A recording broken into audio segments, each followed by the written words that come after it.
In this video, I'm going to share with you exactly how people with zero experience are making $10,000 per month or more in real estate. And they're doing this without flipping a house. They're doing this without using their own cash, and they're doing this without getting a license. You don't need connections. You don't need a fancy suit, and you don't even need your own deal. I'm going to share with you exactly how it works. Let's get into it. What's going on, everybody? It's Jamel Gibbs, your family-oriented entrepreneur. Welcome to this video. Now, before we jump in, I just want to give a quick shout out to the sponsor of this video, Baselane. Now, Baselane is a free banking platform built for real estate investors. So whether you're doing your first wholesale deal or you're already collecting rent from properties, Baselane helps you to manage your money, collect rent, track expenses, and even automate bookkeeping. It's sleek, it's simple, and guess what, guys? It's 100% free for you to sign up. And the best part is, again, when you sign up for free and you actually fund your Baselane account, they're going to give you a bonus of $100 just for doing it. So be sure to check the link in the description box. Now, a little later on in the video, I'm going to share with you exactly how to use Baselane. But before we do that, let's talk about how to get to that first $10,000. All right, guys, so here's the truth. You don't need to buy a house to make money in real estate. There's a lot of different ways to make money in real estate without actually buying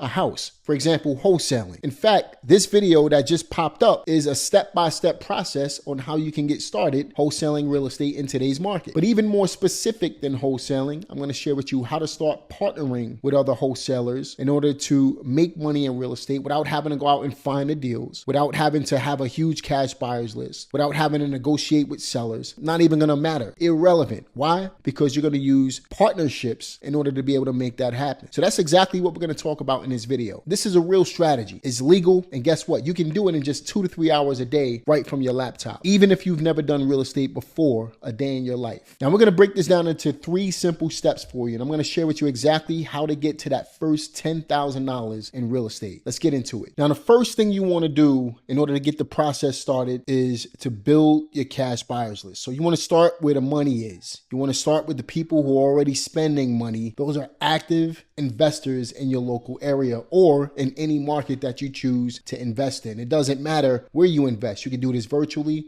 or locally. But here's the deal. You don't need a huge cash buyers list. You don't need a lot of buyers. All you need is a micro list of cash buyers. And when we talk about micro list, we're talking about 3 to 5 buyers tops. So as long as you can build a relationship with 3 to 5 buyers, add them to your buyers list and start selling deals to them, that's more than enough buyers for you to build an entire business off of. So focus on your first 3 to 5 buyers in any market that you tap into, and you'll be good to go. Now, I've mentioned ways to find cash buyers multiple times on my channel, but I'll reiterate some of it here. Some of my favorite ways to find cash buyers are through sites like Facebook, or even Facebook groups, Craigslist.com or Craigslist.org rather, and places like affordablehousing.com. So here's a simple game plan on what I want you to do. I want you to join 3 to 5 Facebook groups in places like Tampa, Atlanta, or even Indianapolis. And what you're gonna do when you join these groups is you're simply gonna introduce yourself as a new local investor who's looking to network with other investors and see if they would like to do business with you. So you're not going to approach these groups saying things like, hey,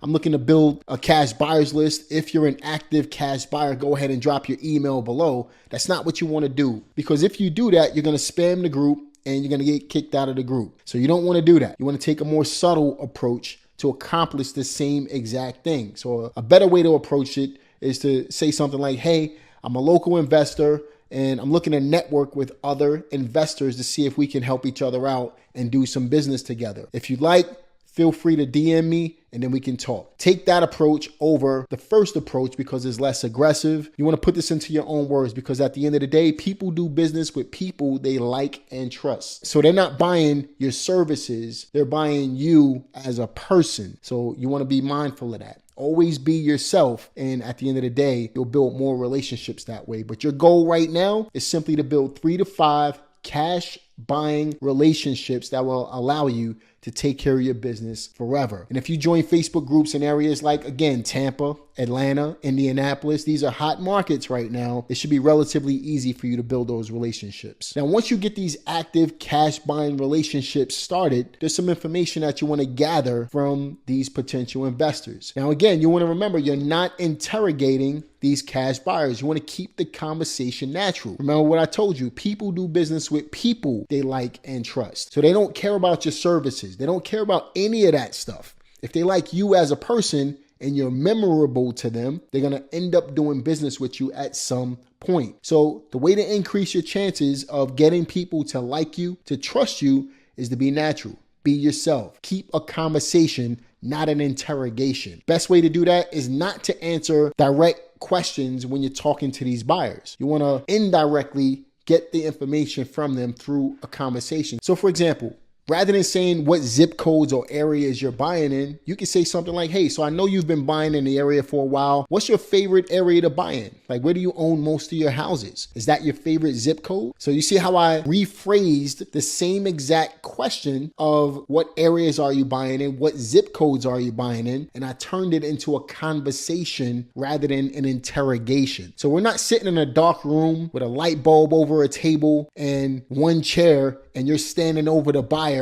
with two hands on the table interrogating them. That's not what we're doing here. All right. We're having a simple conversation. Think, we're at a networking event and we're hanging out, maybe a couple beers or whatever the case may be, and we're just relaxed. That's the type of setting that you want to portray over the phone when you're talking to these buyers. Get people to like you. Don't interrogate them. Have a conversation. Another thing you want to find out is, are they buying multiple properties per month? Hey, so let me ask you a question. If I came to you and I had a deal and you bought the deal, but I had another deal the next week, would you be able to close on that one too if you liked it? So rather than saying, hey, are you closing multiple deals per month? You rephrase it the way that I just said. You understand? So as long as you can find out what areas they're buying in, how many properties they're buying per month, what's their favorite price range. When it comes to price range, you might say something like, hey, I know there's a lot of different opportunities and different price ranges in this area. What's your favorite price range? What's your favorite pocket to buy real estate in? I don't want to bring something that, is not going to make sense for you financially. I just want to make sure you're in a ballpark, right? So that might be a little more direct than the other questions. But again, you just want to keep a conversation rather than an interrogation. And then you might find out what type of property they like to buy. So you might say something like, it seems like you're buying a lot of single family houses. Is that your preference? So again, keeping the conversation going. So as long as you can find out what type of properties they're buying, what price range they're buying in, what areas they're buying in, and how many they can actually buy per month, that's really all the information you need. Outside of maybe finding out how quickly they can close, that's not necessarily as important as the other three questions. That's just a bonus question that you can find out if you want to. So the objective here is to go out and start building these cash buying relationships. And the best way to build these cash buying relationships is through conversations with multiple people. If you find 3 to 5 of them, you're good to go and you're ready to move on into the next step. Now, one more thing that I forgot to mention, once you find these 3 to 5 cash buyers, put them into a Google spreadsheet, keep them stored somewhere. Get their name, their email address, make sure that it's okay to text them, make sure it's okay to email them, put them stored somewhere. You can set up a free MailChimp account. I'll leave a link in the description box for you to be able to do that. The whole point is to store their information somewhere, so that way when you have an opportunity that you can present to them, it'll be relatively easy for you to get in contact with them. Whether it's through MailChimp, whether it's through your cell phone, whether it's through a Google Doc spreadsheet, it doesn't really matter. Just store where you can be able to easily access the information once you find a deal in order to be able to make some money relatively quickly. Let's move into the next step. All right, so now for the fun part. You don't need to find the properties yourself. You're simply going to partner with other wholesalers and sell their deals. Why? Because they may have a deal but don't have a buyer. Maybe they can't find a buyer on their own, but you bring the buyer to the table. So you can see how that ties in. It comes around full circle when you think about finding your buyers first and then approaching these other investors, these other wholesalers who may have deals but don't have buyers. This is what you bring to the table. So how do you go out and you start finding these other wholesalers? Here's a couple of different ways that you can do it. You can search for different deals on Facebook. So those same Facebook groups that you join, you can search for deals in those. You can start your own Facebook group. That's more of a long-term play. So we're not going to focus on that right now. But maybe you can go on sites like Craigslist or different sites where real estate investors are networking, and you simply search for different deals. Now, some of the search terms that you can use is, I have a deal under contract. Any buyers? Or you might search for something like looking for JV partners in such and such city. Or you might just simply post something on Craigslist or Facebook or one of these other investor platforms that you might be a part of that says something like looking to partner with wholesalers who have inventory. I have cash buyers ready to go. So by using simple strategies like that, whether you're searching for a deal or you're posting looking to partner with other wholesalers, this is how you get the conversation started, start networking with other potential wholesaling partners, and start getting deals moved. Now, once you connect with these potential wholesalers, what you can do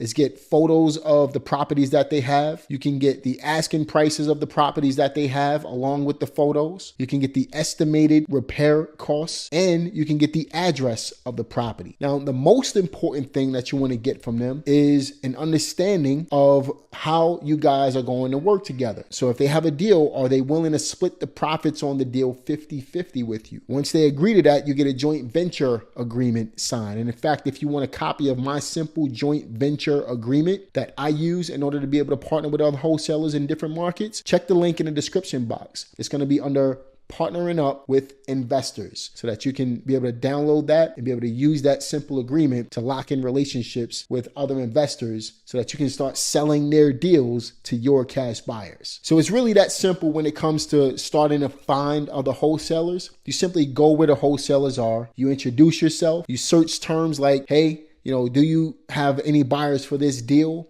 Or you simply say, hey, I'm looking to partner up with other wholesalers in the local area. Send me all your deals. And you start the conversation from there. So that's step number 2. Now, once you knock that out, you move into step number 3. Let's get into it. All right, now step number 3 is simple. All you got to do is play matchmaker. Here's how that looks in real time. Let's say that you have a buyer from step number 1, and you have a property in mind for that buyer. All you got to do is reach out to them, say, hey, I have a property that may fit your criteria. Do you want to take a look? The buyer goes out and take a look at the property. If they like it, they'll close on it, and then you get paid. The beautiful part about all of this, you never own the property. You never fixed the property. It only took you a couple hours to really knock it out, and you never spent your own cash in order to be able to make this happen. All it cost you was a little bit of time in order to be able to put 2 and 2 together. You played matchmaker in order to make a profit in real estate. That's how clean joint venture deals work, and it happens every single day in the real estate investing world. And again, once you start closing deals, you want to keep your business clean, and that's where Baselane comes into play. You can track your assignment fees, set up sub bank accounts for taxes, and stay organized for tax season. It's what the pros use, and you can sign up for free right now and be up and running in under 5 minutes. Be sure to check the link in the description box. Now, as I've already mentioned, if you want my joint venture agreement along with an additional training video showing you how to use the joint venture agreement, be sure to check the link in the description box under partnering up with other investors. And don't forget to sign up for your Baselane account using the link in the description box right now. And remember, once you fund your Baselane account,